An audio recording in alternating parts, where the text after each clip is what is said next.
반갑습니다. 스포츠 분석하는 남자 스분남 인사드립니다. 자, 오늘 분석할 경기는 3월 14일 일요일이고요. 내일 있을 경기 해외축구 3경기 준비를 했습니다. 구독과 좋아요 한 번씩 부탁드리겠습니다. 자, 첫 번째 경기는 프리미어리그고요. 프리미어리그, 라리가 그리고 분데스리가 이렇게 준비를 했습니다. 자, 내일 있을 2시 30분에 있을 에버턴 대 번니의 경기.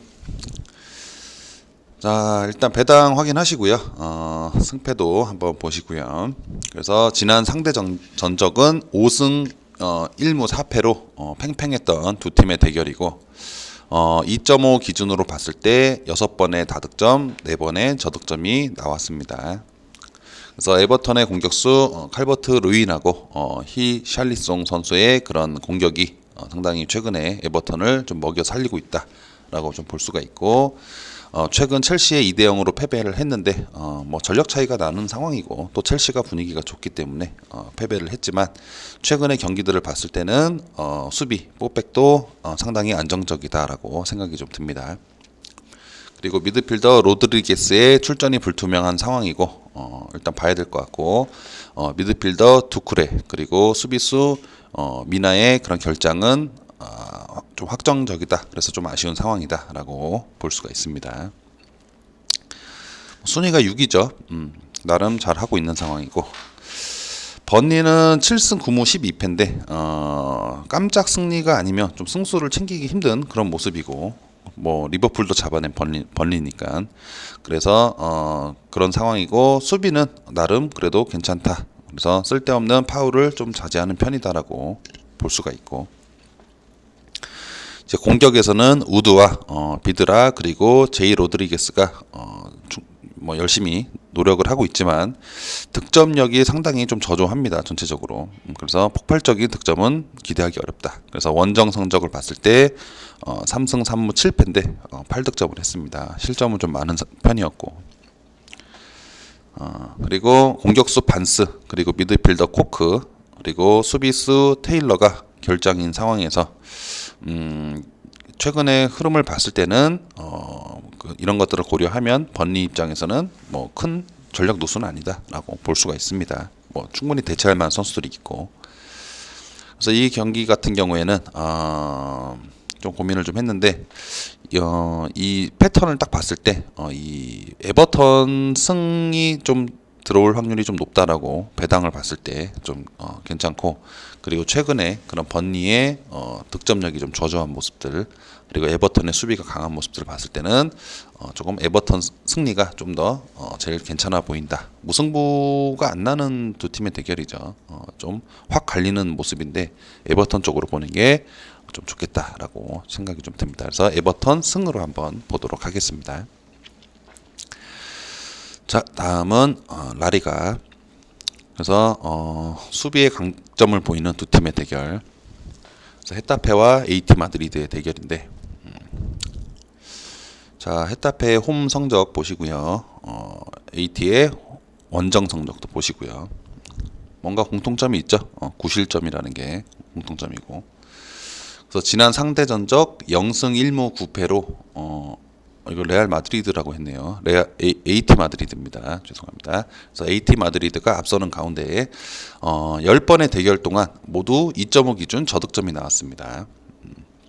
그래서 좀 저득점이 조금 끌리는 경기다라고 보여지고, 또 기록을 좀 보니까 두 팀 맞대결이 2014년도 4월 14일부터 2.5 기준으로 봤을 때 13번 연속 저득점입니다. 그리고 이 두 팀의 대결 2005년도부터 봤을 때 35경기를 했는데 9번의 오버, 그러니까 다득점, 26번의 저득점이 나왔다. 그래서 두 팀의 대결에서는 저득점이 상당히 많았다라고 볼 수가 있고, 그래서 헤타페의 최근의 문제는 수비보다는 득점에서의 그런 실마리를 풀지 못하는 게 가장 큰 문제고, 이 홈에서만큼은 수비가 상당한데 9실점을 이번 시즌 9실점을 기록 중이다. 바르셀로나도 헤타페 원정에 오면 울고 가는 그런 수비력을 보여주고 있다라고 볼 수가 있고, AT 마드리드가 2013-14 시즌 라리가 순위 1위, 리그 1위를 기록을 했는데 그 이후로 지금 현재 1위입니다. 순위 1위인데 과연 지킬 수 있을지. 그래서 12경기가 남았기 때문에 아직 안전한 상황은 아니다 라고 볼 수가 있고, AT 마드리드의 그런 부상 선수 그리고 뭐 결장 선수가 좀 있었지만 최근에 좀 복귀를 다 하면서 현재는 펠리페와 히메네즈를 제외하면 AT 마드리드의 그런 스쿼드는 풀 스쿼드다라고 볼 수가 있는 상황이고, 그리고 AT 마드리드의 중원을 지키는 코케와 요렌테 그리고 르마의 최근 컨디션이 좋기 때문에 헤타페가 점유율을 늘려가기는 좀 쉽지 않아 보인다라고 보여집니다. 그래서 AT가 경기를 주도할 거다라고 볼 수 있고, 그래서 바르셀로나도 울고 가는 헤타페 홈에서 AT가 과연 어느 정도의 기력을 보일지. 그래서 이 데이터를 봤을 때는 지금 계속 13번의 저득점이란 말이에요, 두 팀의 대결이. 그래서 오늘 경기 만약에 오바가 뜬다면 이제 13번째에서 꺾이는 거죠, 오바 다득점으로.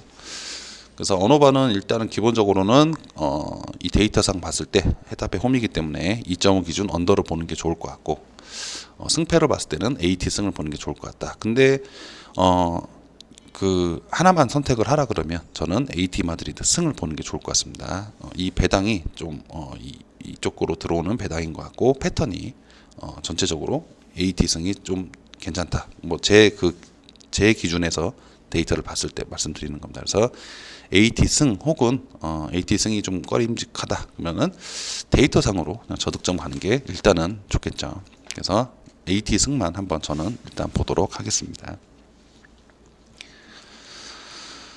자, 다음은 분데스리가. 그래서 도르트문트 대 헤르타 베를린. 그래서 최근 도르트문트가 잘하고는 있지만 조금 부진한 모습이고, 헤르타 베를린은 강등에 점점 가까워지는 모습입니다.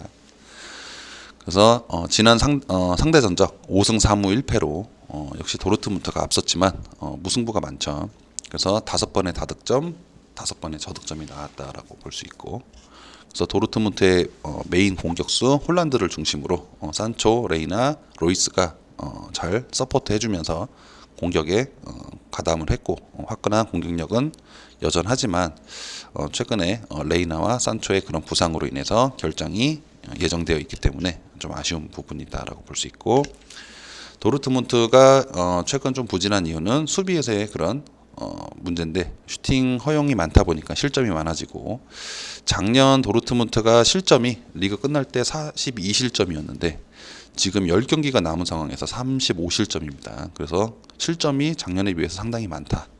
그래서 안정감이 좀 떨어진다라고 볼 수가 있고, 그래서 순위도 6위죠. 수비가 안 되다 보니까 좀 어느 정도 많이 내려왔고, 그리고 헤르타 베를린 역시 상황이 좋지는 않은데 3-4-1-2의 포메이션을 중심으로 수비도 잡고 공격도 잡으려고 하지만 좀 쉽지 않은 상황이고, 공격에는 3명이 가담을 하죠. 베를린은 공격수를 3명을 배치를 한 거죠.